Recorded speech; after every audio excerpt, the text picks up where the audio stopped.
It's so stupid. It's so dumb. Why the Backyardigans? I don't get it. I just think of like deception, annoyance, like despair, like frustration, like a little bit of anger, just awfulness, just. This is Me and My Friends. It was a live action pilot that eventually became Nickelodeon's hit series, The Backyardigans. And it's been lost media for over 20 years. On the surface, it doesn't seem like anything special. Why would anyone care about a pilot to a silly kid show anyways? But what if I told you that the search for this lost pilot was one of the most notorious and infamous searches in the history of lost media, involving misinformation, hoarding, fake aliases, doctored emails, and a slew of other problems. This is the search for Me and My Friends.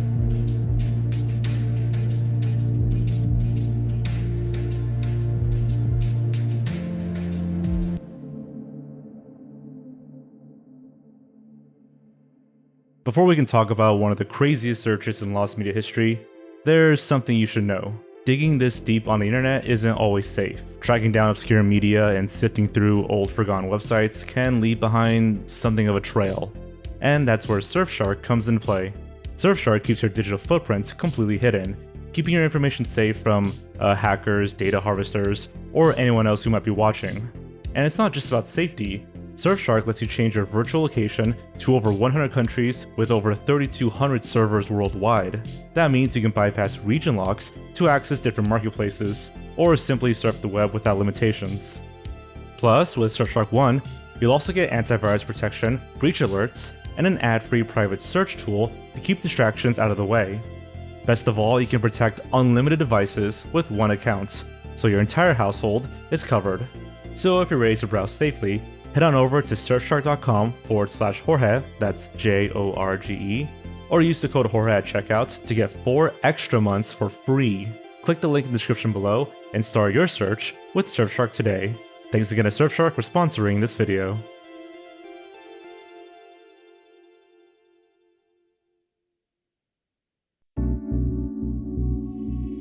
For those unfamiliar, The Backyardigans is a classic Nick Jr. animated series that began airing in 2004, created by Janice Burgess. It features 5 friends, Uniqua, Pablo, Tyrone, Tasha, and Austin, who partake in fantastical adventures in their shared backyard. The show that we know is brightly colored, CGI animated, and filled with music and dancing. But our story starts with something quite different. A lost pilot episode from 1998 called Me and My Friends. This lost pilot was not animated at all. It was actually filmed in live action at Nickelodeon Studios in Orlando, Florida, using full-body puppet costumes. There was only one photograph available online for years, and in it, we see 4 characters, Uniqua, Pablo, Tyrone, and Tasha, standing on a simple outdoor playground set. Austin was notably absent at this time. The characters looked nothing like their CGI counterparts. Instead, they're actors in bulky mascot-style suits, almost uncanny in comparison to the sleek cartoons that fans grew up with. This image first appeared on costume designer Yvette Helen's website around 2006, and for a long time, it was the only visual proof that Me and My Friends ever existed. Nobody was actively searching for this pilot in the mid-2000s. It was a curiosity at best, a footnote in Nickelodeon history. But that changed in the early 2010s, when early search efforts began to form. The first wave of interest surfaced on a website known as the Backyardigans Wiki. It was a fan-made wiki documenting everything related to the Backyardigans, and in 2011, an article for Me and My Friends appeared, listing that one Yvette Helen photo and a few basic facts. Over the next couple of years, the wiki admins updated the page with new details. Notably, a list of production crew names: character designer Mark Delvecchio, costume designer Yvette Helen, sculptors Frank Petrano and Hiro Tanaka, and engineer Thomas Riley. It seemed that someone on the wiki had actually reached out to people involved in this pilot to gather these tidbits of info. These early updates hinted that some kind of search for the pilot was already occurring. Naturally, one might think that the easiest way to find a lost pilot is to ask its creator, Janice Burgess, or Nickelodeon directly. But that's easier said than done. Nickelodeon owns the Backyardigans, and even if Burgess had kept a personal copy of the 1998 pilot, she likely wasn't at liberty to share it without the network's approval. As for asking Nickelodeon, requesting an internal pilot that never aired for a show that became one of their popular franchises was a long shot. The pilot never aired on TV, never saw a home media release, and by 2004, the new CGI version had supplanted it entirely. On top of all that, the pilot was filmed at Nickelodeon Studios Florida, a facility that shut down in 2005, when Nickelodeon moved production to Los Angeles. When the studio closed, any tapes in Orlando would presumably have been archived, relocated, or lost in the shuffle.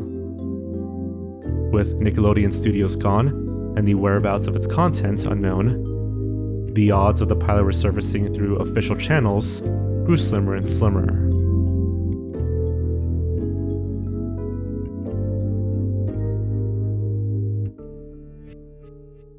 In 2014, the newly established Lost Media Wiki created its own page for the pilots.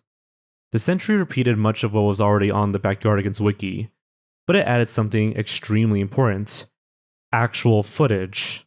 A fan had unearthed a Nickelodeon Studios 10th anniversary promo video from the year 2000. It was a 5-minute montage of various productions filmed at the Orlando studio. Amazingly, hidden within that montage was a 3-second clip of me and my friends.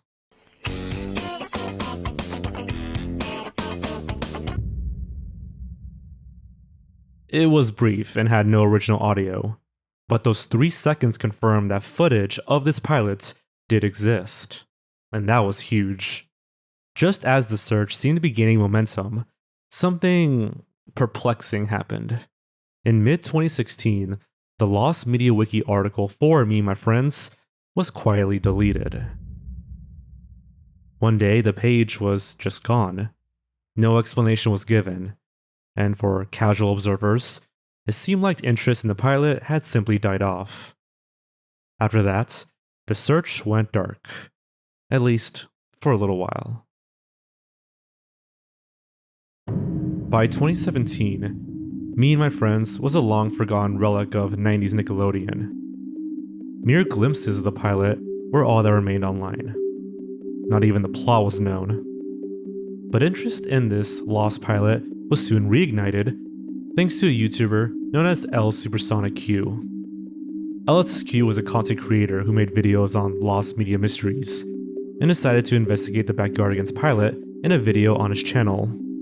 Discovering Me and My Friends really encompassed that golden era of early lost media content. And Me and My Friends specifically was one of those things. You came across it and you just had no idea what it was or why it existed. And I remember finding the article on the wiki. That's back when I used to just browse the wiki, just finding anything. I didn't know what was out there. I would browse all the article categories and just whatever would catch my interest, I'd make a video about. So that's when I came across the Me and My Friends article. And at the time, it was just a really plain article. I don't think there was a lot of information on it, other than that one picture, that famous picture of the 4 of those costume characters standing alongside each other. And I said, this is not the show that I remember from back in the day. There's a weird earlier version of it that wasn't even CGI, that's strange to me, and I said, I gotta look into this.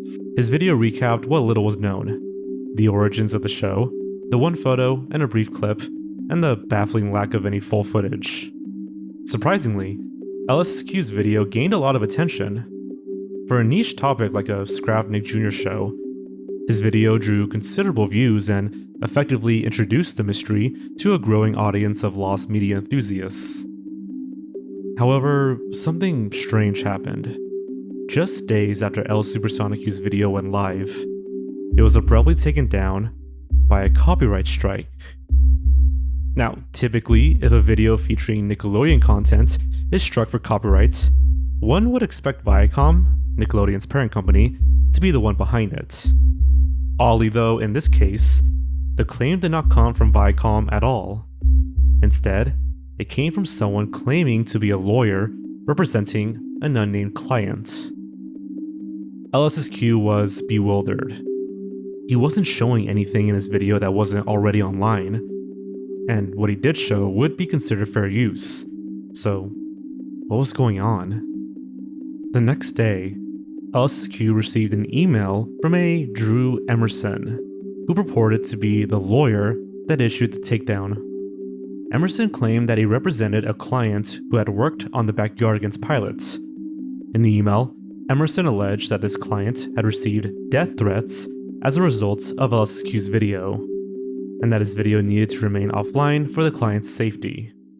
In my original Me and My Friends video, for thoroughness, I showed a clip of the CGI pilot in there. I was talking about the evolution of the show. I showed the only clip that was online. It was like a 3-second clip, and I just mentioned that it existed. And the email basically said that the lawyer was representing who was representing his client. The client worked on that clip of the CGI pilot, and that through someone watching my video, through me showing the clip in there, it led this viewer to find the client and then send him a death threat saying, if you don't release the whole CGI pilot, whatever. And it was through kind of that lineage that the lawyer was saying, well, you're to blame for this. You use his clip without permission. Your video caused a death threat to be sent. I'm taking it down. I didn't know how to even respond to that, because at first, like I said, I was scared and this and that. But then I was thinking, but wait a second, but I just had the clip in there for thoroughness. I couldn't even find anyone associated with the CGI pilot. How did one of my viewers do that? It was a bizarre rationale. I mean, death threats over a Nick Jr. pilot. And if you think that's strange, wait till you hear this. Drew Emerson mentioned that his client had worked on the 2002 CGI Backyardigans pilots, not Me and My Friends. You see, the Backyardigans had a second pilot in the early 2000s, which was CGI animated and ultimately greenlit to become the series. After the 1998 live-action version was rejected in favor of Dora the Explorer, Janice Burgess went back to the drawing board. She reworked the concept into a CG format a few years later. That second attempt was successful, and it led to the Backyardigans series that premiered in 2004. So to clarify, there are two pilots, Me and My Friends from 1998 and the untitled CGI pilot from 2002. LSSQ's video focused on the 1998 pilot, the lost live-action one. He barely mentioned the 2002 CGI one at all, because that wasn't the mystery he was investigating. So, why would a former crew member who worked on the 2002 pilots resort to hiring a lawyer to remove a harmless speculative video about the 1998 pilot? Especially a video that didn't name or accuse anyone. It didn't add up. Nevertheless, facing a legal threat and not wanting to risk his growing channel, L Supersonic Q complied. He took the video down and re-uploaded a trimmed version with any potentially problematic content removed. And after that, the strike was lifted, and the mysterious lawyer was never heard from again.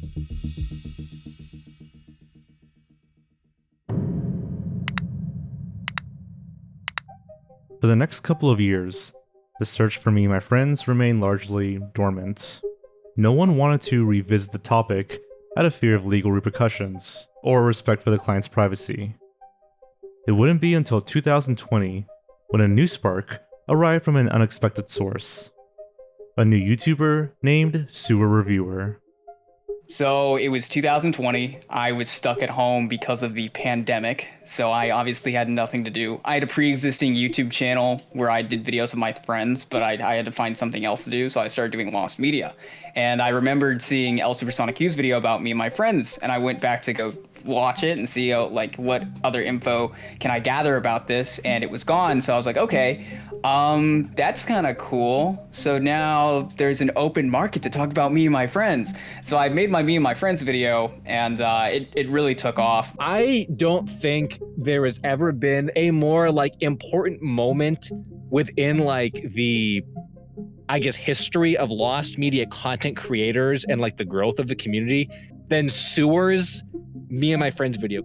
2020 was a time when lost media investigations were becoming quite popular, and Sewer Reviewer was one of the content creators riding that wave. That year, he uploaded his own video on the Me and My Friends mystery. Sewer dug into a fresh angle, the involvement of Mark Eldon, a puppeteer who worked on the pilot. On his personal website, Eldon had a page in the late 90s detailing various projects he'd done. Sure enough, he had a section for Me and My Friends. He wrote, quote, "The first week in November 1998, I puppeteered for a television pilot for Nickelodeon called Me and My Friends. Shot in Orlando, the show featured costume characters and puppets, the meerkats shown above. The show would be part of the Nick Jr. block if it got picked up. The plan is that the voices of the characters will all be dubbed by young kids." In a later update to the same page, Eldon added, "The show, intended as part of the Nick Jr. programming block, did not get picked up in its live action form, but may show up as an animated series someday." His prediction, of course, turned out to be true. Me and My Friends did show up as an animated series a few years later. Even more exciting was a photograph Eldon had shared. In it, we see Mark Eldon and two other puppeteers holding up 3 colorful meerkat puppet characters that were created for Me and My Friends. These meerkats, as Eldon explained, were intended to appear alongside the costume kid characters. They never made it into the Backyardigans cartoon, and this photo was one of the only known images of these puppets. Intrigued by Eldon's site, Sewer Reviewer reached out to Mark Eldon directly. Eldon responded and clarified a few points. Quote, "I don't think I'd call it lost media. It was an in-house pilot for Nick. It never aired publicly, so it's not really lost. Yes, it was essentially a live-action puppet and costume character version of what became the animated series The Backyardigans. But the meerkat characters did not get used in The Backyardigans. That was many years ago, so I don't remember much more about it than what's on my website, which is very little. We shot it at the now defunct Nick Studios in Florida. I never saw the finished product."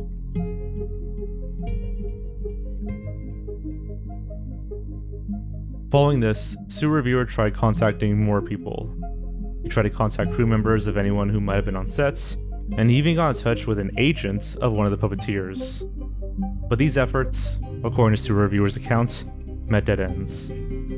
Some people didn't reply, and others had nothing to share beyond what was already known. And to be fair, the pilot was now over 20 years old.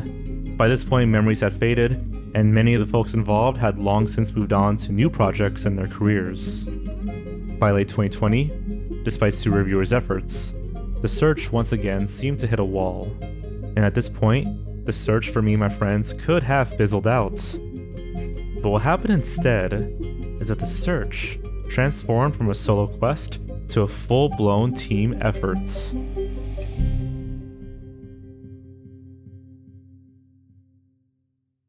El Supersonic Q, Sewer Reviewer, and a few others decided to join forces. They formed an online search team known as the Lost Cast to pool information and coordinate leads. I gathered up El Supersonic Q, Rift, Ultra Christ, and King Mr. Harvey, and we pretty much just made our own group, and we went over everything we had, and we cross-referenced that, and we're like, okay, this is wrong, this contradicts that, this isn't correct, that's fake. And so we basically collaborated, and we streamlined the whole process. This team chased down every lead they could, but for a while, nothing substantial surfaced. Still, they persevered, and soon a breakthrough came from a user known as GenPen. Little was known about GenPen's identity, but they claimed to have connections to the production of Me and My Friends. Naturally, the team was skeptical, But then Jen Penn delivered. She shared a never-before-seen photo.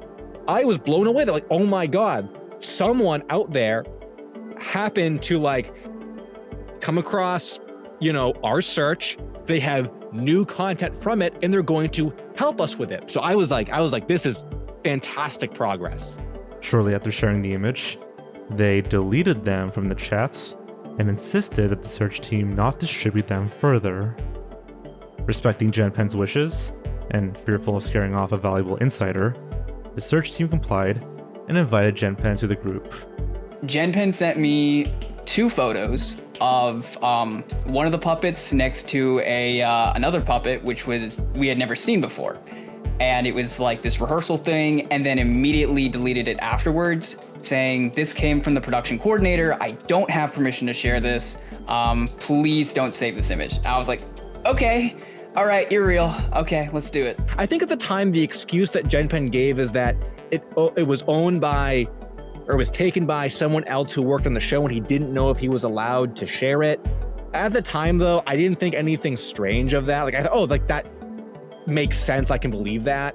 And considering we didn't have a lot of other like options, we just let it slide. Like, okay, like get that permission and then just send it to us again. We didn't think it was suspicious at all. Jen Penn also brought forward another piece of information. She claimed to have contacted someone named John Paul, who was supposedly involved with the pilot's production. She even showed a screenshot of an email exchange with John Paul. According to her, John Paul provided little info, but said he didn't possess anything from the pilots. So that lead didn't advance the search that much, but it added to the list of people who were contacted. Another name off the list. In 2021, another member of the search group, going by Harvey, struck gold. Harvey managed to get in touch with Yvette Helen, the costume designer whose old website had originally revealed the pilot's existence. And to their delight, Yvette Helen was willing to share even more production photos from her archive. She sent over 9 high-quality images of the pilot being made. I thought it was really weird because nobody had ever been able to reach Yvette Helen Studios. Like, I had tried contacting them, we tried contacting them, but I think Harvey had found the owner's personal email and asked them about it, and they had a bunch of photos. They sent 9 and they said, hey, we're gonna look in storage to see if we have any more. The first photo is of the actor for Pablo in the suit, and a green screen can be seen in the background. The second photo is a strange close-up on Uniqua, front-facing Uniqua, and some staff can be seen in the background, including a maskless Tyrone. The third image shows an unnamed Nickelodeon staff member with Tyrone. They're both in front of a swaying prop in the background, and the woman appears to be holding something. And there's also what seems to be a bunny doll on the floor. The fourth photo shows Uniqua sitting on a chair next to a Nickelodeon employee, as they're both looking at some arts or something. The fifth photo is of an employee inspecting Uniqua's suit. The sixth photo shows an employee with Tyrone, who seems to be holding that bunny doll again. The seventh photo shows the actor for Pablo with some other staff around. The actors are holding what appears to be flags, and that weird bunny again. The eighth photo is a full body shot of Pablo on sets, with a scooter and slide behind him. The ninth and final image is a group photo of all 4 characters with a staff member. I think when those photos came out, or when we got them, that was like, I feel like out of everything that happened up to that point, that was the first like, oh my God, guys, this is actually within our reach. We might actually be able to see this through. It's hard to overstate how thrilling these photos were for the searchers. And something that was really cool was seeing how the costumes differed from their final CGI counterparts. For example, Tyrone's fur was a more reddish color, as opposed to the orange he'd be in CGI, and his shirt had different colored stripes. By mid-2021, the search team had amassed a small trove of behind-the-scenes content, which was the first major discovery in years. I mean, the pilot itself was still largely a mystery, but things were looking hopeful. However, there was one big problem. The search team was running out of leads.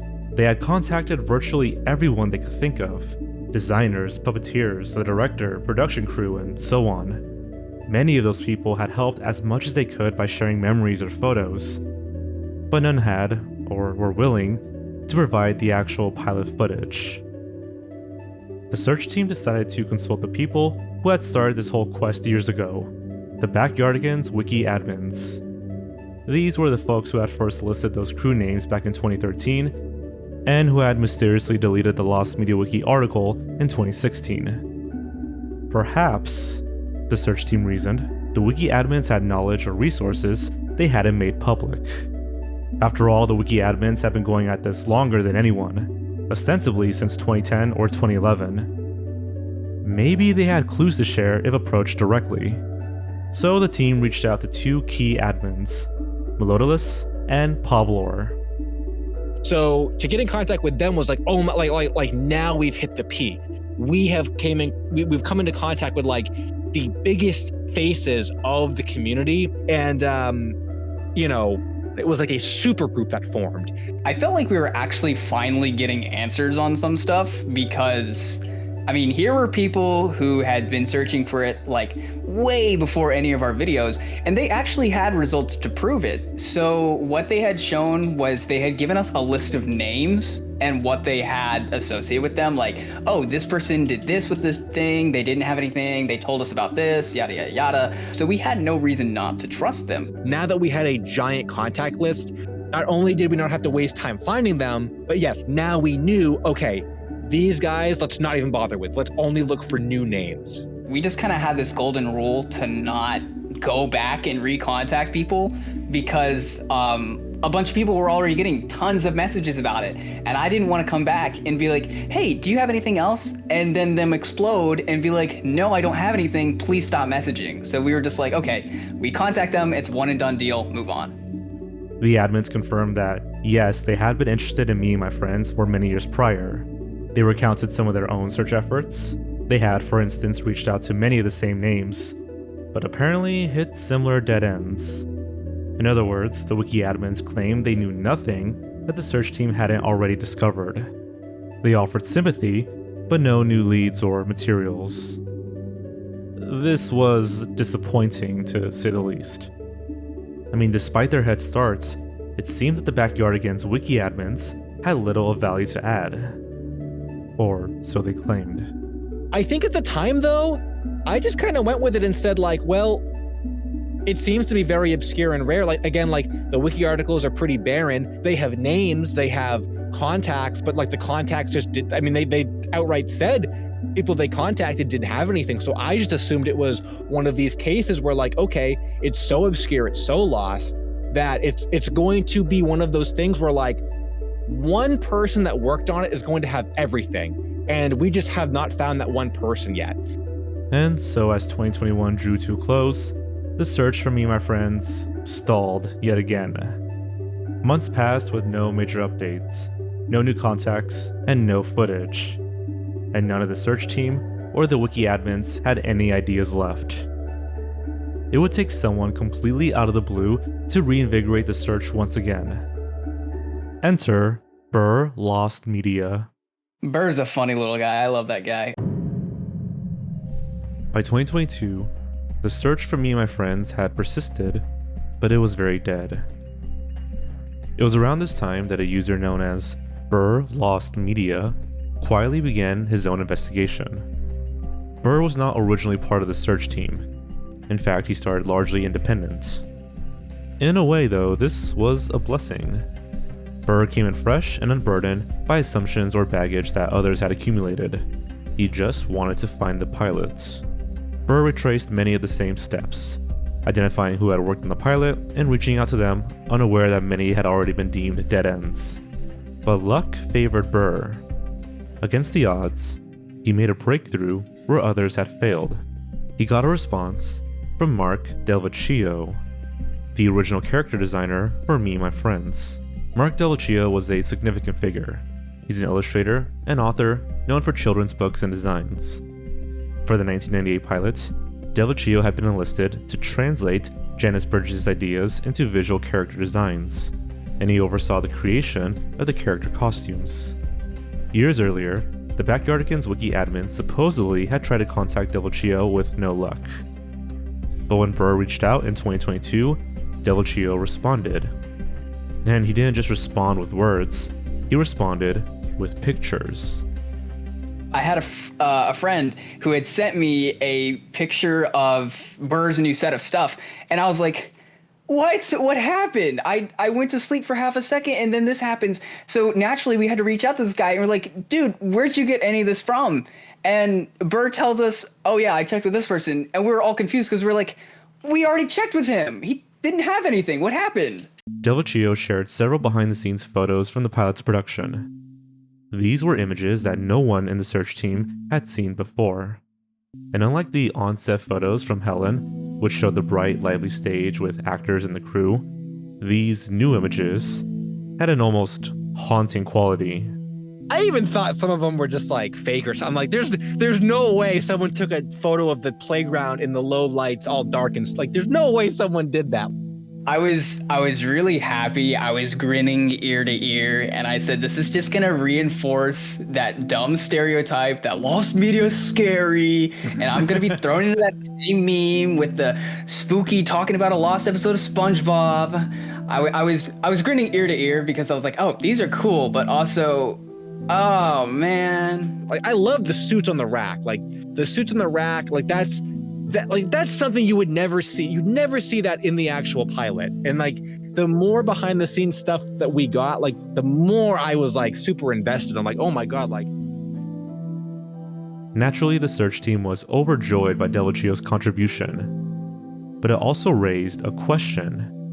Why was he willing to share these now when he hadn't before? Perhaps Burr's approach was simply well-timed or phrased differently.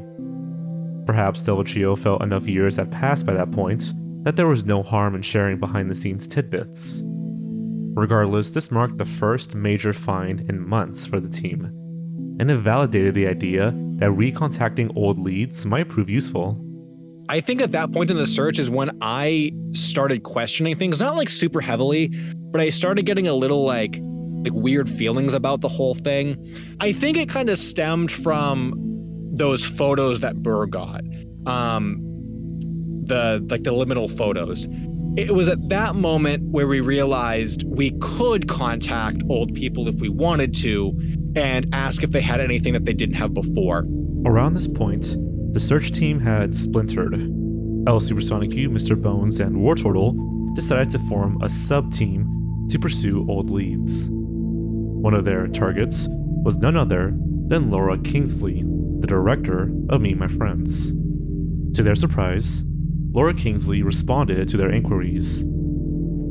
Kingsley is an established film director, with credits including indie films and TV movies, and she had been hired back in the late 90s to helm this Nick Jr. pilot. While she couldn't share the pilot video itself, she was willing to confirm at long last what the pilot was about. In an email, Kingsley explained, quote, "No plot really, a premise. For the pilot, it was the concept that if you are waiting and doing nothing, it feels like things take forever. But if you get involved with other things, the time passes and you enjoy your time, geared towards the small children. There is just the pilot, but nothing I can share. Hopefully you'll stumble upon it somewhere someday. It was a very sweet and charming little show. Thanks for your interest. Take care." I could not believe that not only did they respond, but also that, yeah, we got it. We got a plot summary. And that was something that the wiki admins, I don't believe they told us a plot summary. I don't think they really said what they got from the director, like what information, other than that the director didn't have anything. So I think at that point, I was surprised that it happened, that we got what we did. I really wanted to go back and recontact people they had contacted before, like more so now, simply because I suspected there may have been stuff that we weren't being told. Her response confirmed a few things. Firstly, that only one episode, the pilot, was ever produced, which to be fair wasn't a huge revelation, but it was still good to know. And secondly, that she personally wasn't in a position to release it. Quote, "There is just the pilot, but nothing I can share." what I believe from that conversation, and I don't know for certain, but when I asked them about that, and they're like, there's nothing I can share, I believe that was, I have the pilot, but unfortunately I cannot share it. Thank you for your time. Good day. I feel like there's a good chance if anyone else other than Janice had the pilot, it's probably her. Perhaps contractual or personal concerns prevented her, or maybe she didn't have a copy readily available. Nonetheless, hearing the pilot's premise directly from its director was a big win. But the real turning point came shortly after, when Burr contacted hero Tanaka, and during their conversation, Tanaka casually mentioned someone that neither the search team nor the Backyardigans wiki admins knew about. Michael Riley. That name changed everything. Up until then, the name Thomas Riley had circulated in early wiki info, listed as an engineer who worked on the pilots. But here was Tanaka referencing Michael Riley. If Thomas Riley was really Michael Riley, he was a completely overlooked lead. He wasn't on the team's radar because all references to him were under the wrong name. This, I think, was the single defining moment, the climax that changed the entire story for the rest of this search.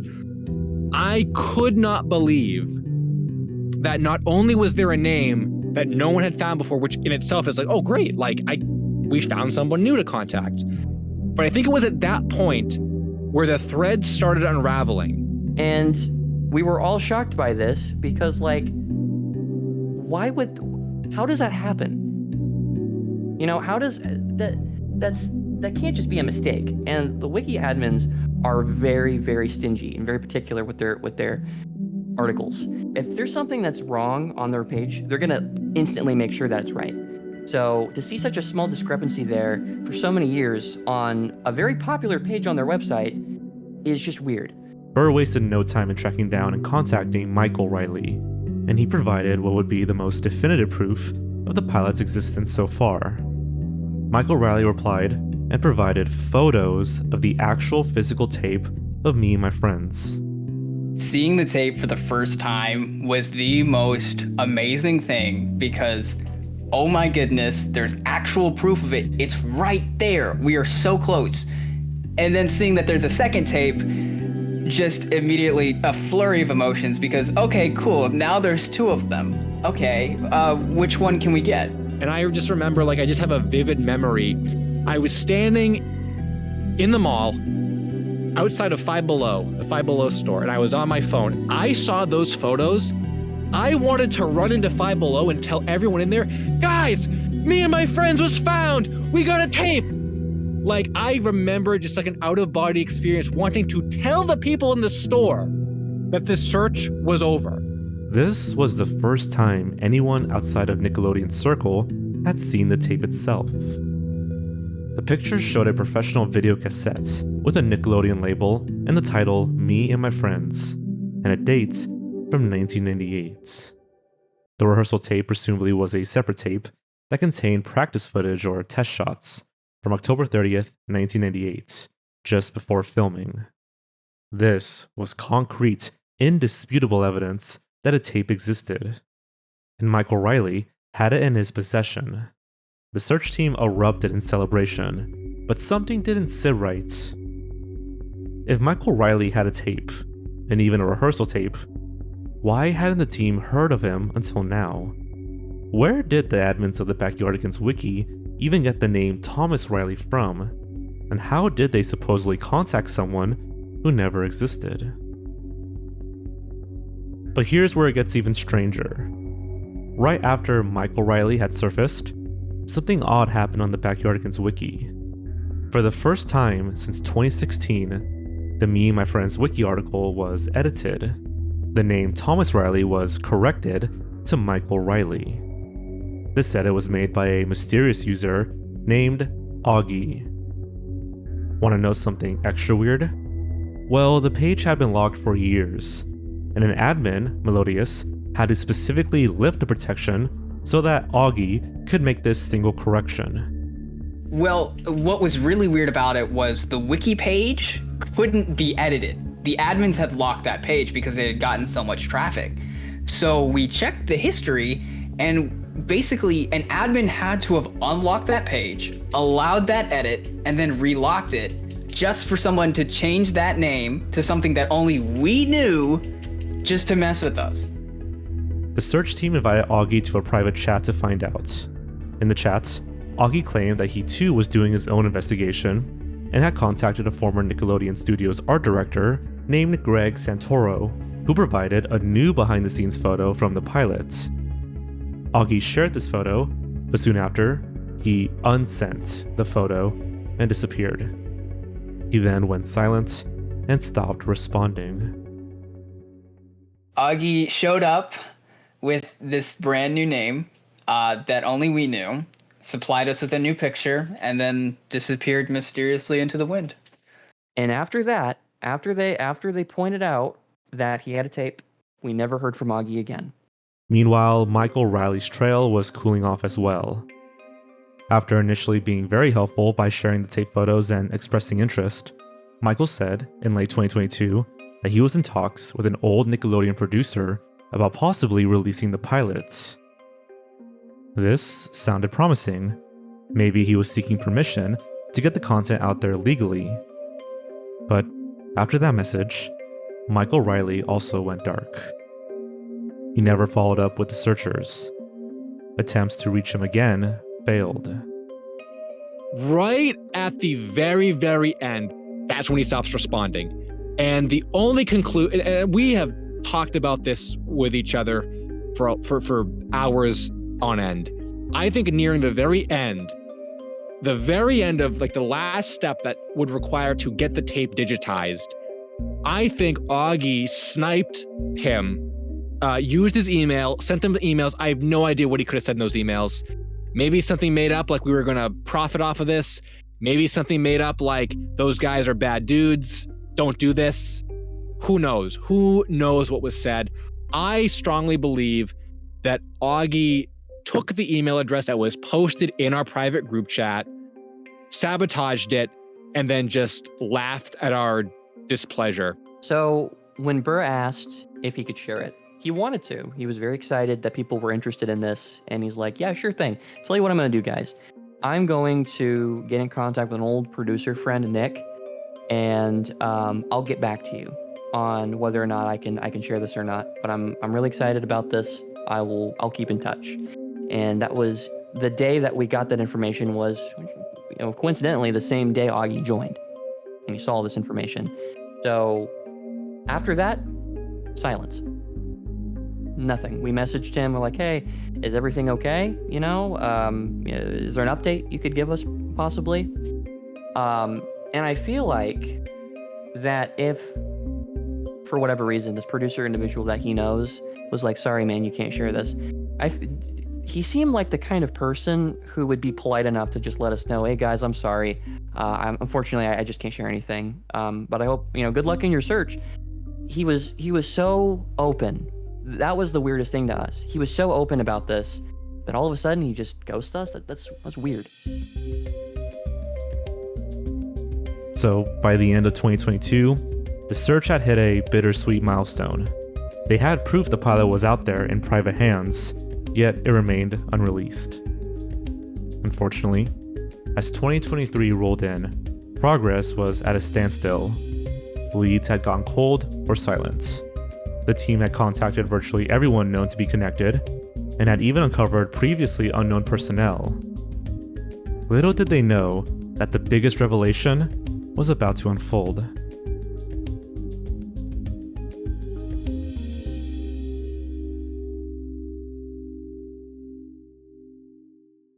As 2023 rolled in with little progress, members of the search team began to retrace their steps and re-examine old evidence. That's when they found something truly jaw-dropping. Recall that the Me and My Friends Lost Media Wiki article was deleted in 2016. This was done by user Melodolus, a Backyardigans wiki admin. That's already a little strange, but check this out.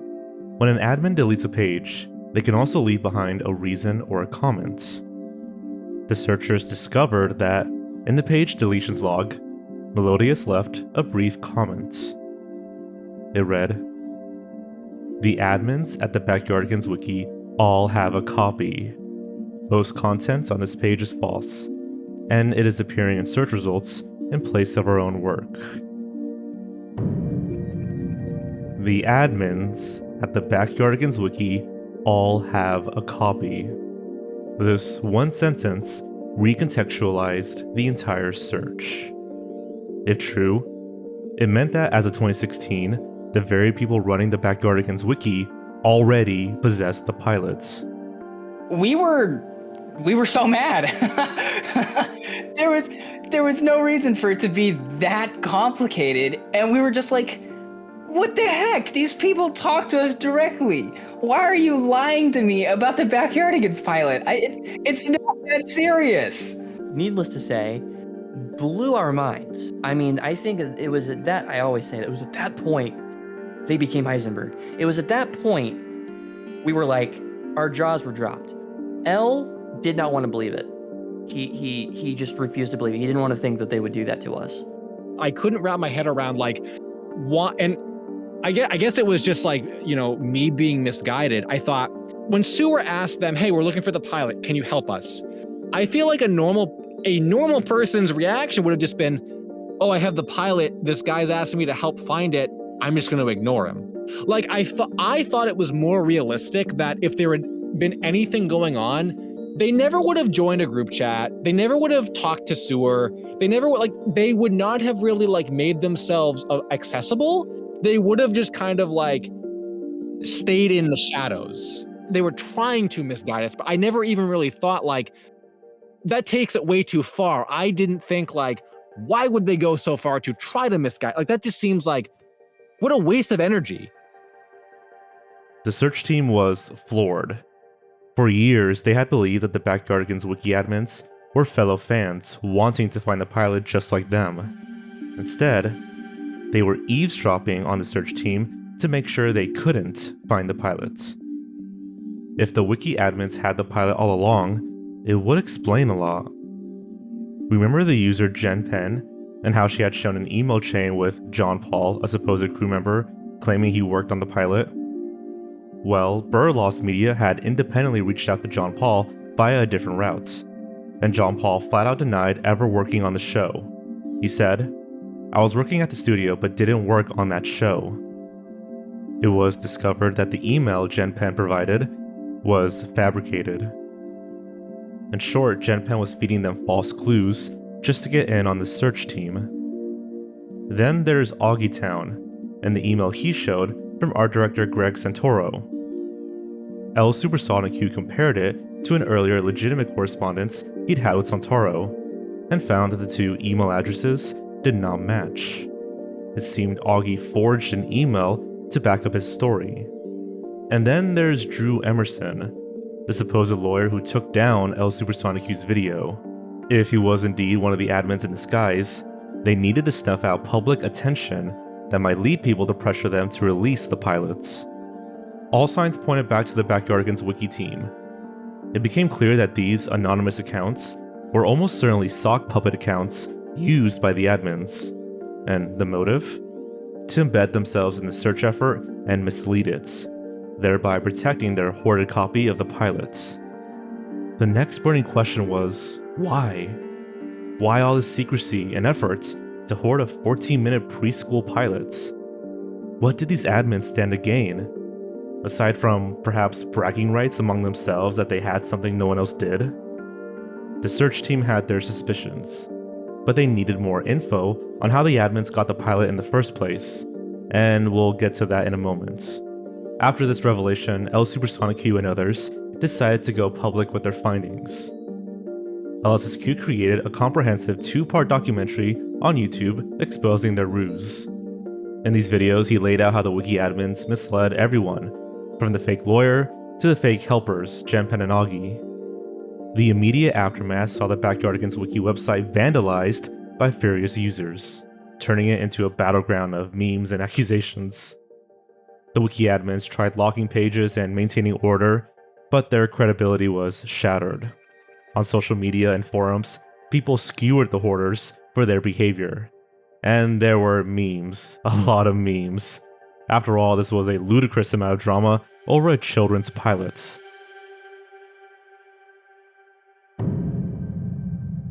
By June 2025, the search had basically turned into a waiting game. At this point, there were only two options. Either the hoarders would relent and release the pilot on their own terms, or someone else would find a way to leak it out from under them. The admins by now were isolated and somewhat vilified, and they were likely hoping the drama would just die down. But instead, the final act of the story was about to unfold, and it was something that none of them could stop. On the night of June 27th, 2025, a popular Twitter account called The Lost Media Busters, run by a user named Shish, had posted a tongue-in-cheek tweet. It joked about how 2025 was the year of lost pilots being found, such as the Family Guy's pilot, Dora the Explorer's pilot, and so on. They poked fun at the fact that me and my friends still hadn't surfaced, and it was a bit of a meme at that point. Not long after that tweet, Shish received a private message from a Discord user called P. P claimed to have the me and my friends pilots via some connection to Paramount's servers, Paramount being Nickelodeon's parent company. This user said he found the pilot because of that very tweet by the Lost Media Busters, which spurred him to look. And as proof, P began sharing screenshots of the pilots. He told Shish that he was willing to share the file with him so it could be released. At this point, Shish was stunned and excited. It seemed almost too good to be true. Shish agreed, and he received a video file through their chats. Shish began downloading the file, but then P changed his mind and deleted the file mid-transfer. He got cold feet. He told Shish he decided to hold onto the pilots because if it leaked widely, it would become big news and could alert Paramount, causing them to tie in security and thus costing him his access to their servers. Shish was left with only a mere fragment of the pilots that finished downloading before the cancellation. I was happy with just that because I think at this point, with how long it had been going on for and how crazy and awful it was, to finally get new footage to any extent, even if it was like cut off like it was a short clip, like that to me felt like a victory in itself. Well, let me start off by saying I was a little pissed off that he pinged at everybody, but then I was really happy to see that there were screenshots in HD, mind you, HD screenshots of the pilot being shared, because these photos were the first actual pictures of the pilot itself. For ages, the only actual content we had from the pilot was that 3 seconds.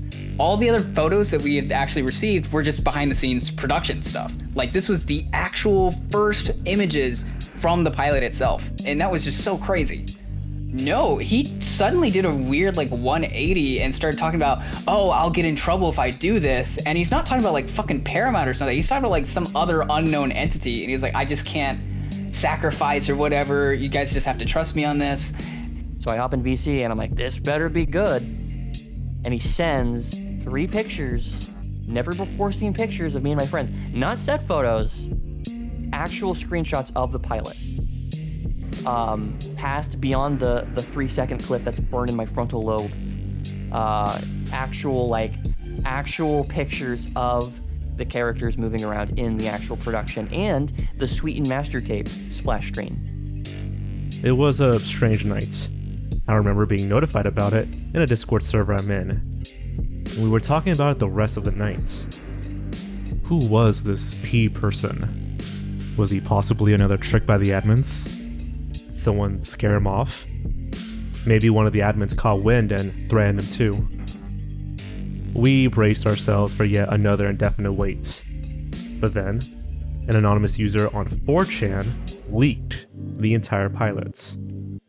The anonymous user who posted the pilot said, "Fuck you, Backguardians Wiki. Happy Brat Summer Love Pungus.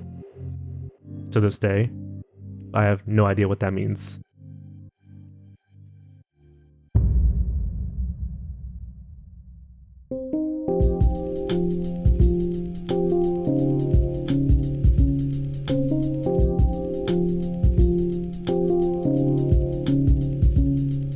So I thought it was so poetic that it would leak on 4chan, of all things. We had always talked about, oh, you know, what happens if it comes from a leak or whatever. And earlier in the search, we're like, oh, that would really suck. But we had reached the point where we were just like, oh my God, thank you, it's over. Somebody did it. And I think just because it was a combination of the Media Busters tweet and this guy just openly posting stuff in the Discord and then immediately being like, oh, never mind or whatever. Somebody was just like, okay, fine. If you're not going to do it, I'll do it. Whatever. You know, I think it was just one big thing of everybody just wanting it to be over. The source of this 4chan leak remains anonymous. Given the timing, one wonders if P himself decided to quietly drop it after all, perhaps feeling protected by 4chan's anonymous nature. Or it could have been an unrelated individual who had also gained access via the same hacked sources. Some even speculated it might have been a disillusioned admin or someone who got it from them. Regardless of who leaked it, the outcome was that Me and My Friends was finally found.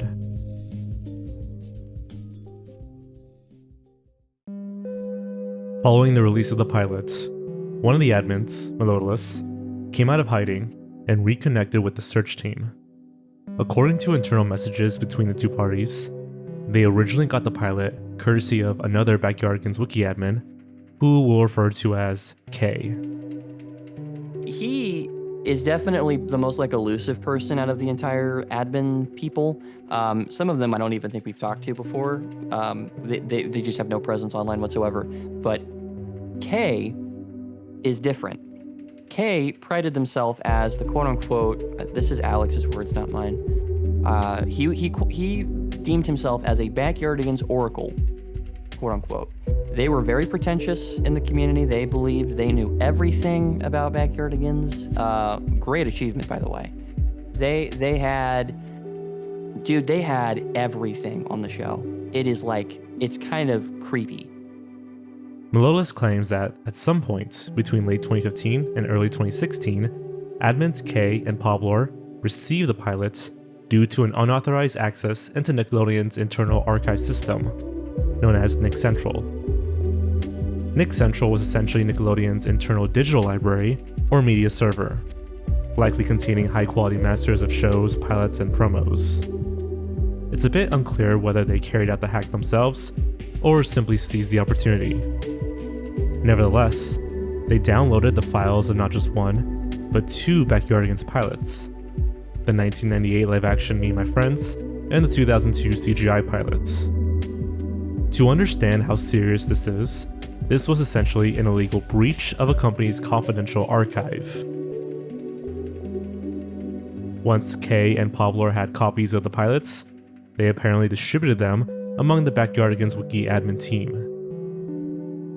Suddenly, these fans had something incredibly rare, the actual pilots that even Nickelodeon had never released. And instead of celebrating the find by sharing it, they decided to hoard it privately. Perhaps initially it was caution. After all, they got it through a serious breach of law. But beyond that, a sense of ownership and control set in. This was their precious treasure now. According to Melodulus, this moment in 2015 to 2016 caused a fracture even within the admin group. Melodulus began distancing himself from K, uneasy with the toxicity and illegal nature of what was happening. There were arguments about whether to quietly share at least some of the content, but K was fiercely against letting anything out. From 2016 onwards, everything the wiki admins did starts making sense through this lens. They locked down their pages, they removed outside info, and they became gatekeepers. Nearly a decade of hoarding and intimidation followed.